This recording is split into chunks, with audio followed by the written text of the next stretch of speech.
সুযোগ পেলেই আমরা ডক্টর ইউনূসকে শুলে চড়াই, অন্তর্বর্তীকালীন সরকারকে প্রশ্নবাণে জর্জরিত করি, যেটা না সেটাও বলি।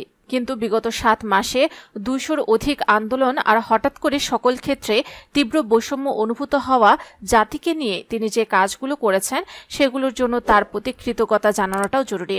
শুক্রবার রাতে নিজের ভেরিফাইড ফেসবুক প্রোফাইলে এক পোস্টে এসব কথা বলেন জাতীয় নাগরিক পার্টির উত্তরাঞ্চলের মুখ্য সংগঠক সার্জিস আলম। পোস্টে তিনি লিখেছেন, এই অন্তর্বর্তীকালীন সরকার সর্বশেষ 6 মাসে দেশ বিদেশের ঋণ পরিশোধ করেছে 62,000 কোটি টাকা। দেশের রেমিটেন্স প্রবাহ বেড়েছে 18.49 বিলিয়ন মার্কিন ডলারে পৌঁছেছে, যা গত বছরের এই সময়ের তুলনায় 4 বিলিয়ন বেশি। দেশের রিজার্ভ বেড়ে হয়েছে 2,140 কোটি ডলার।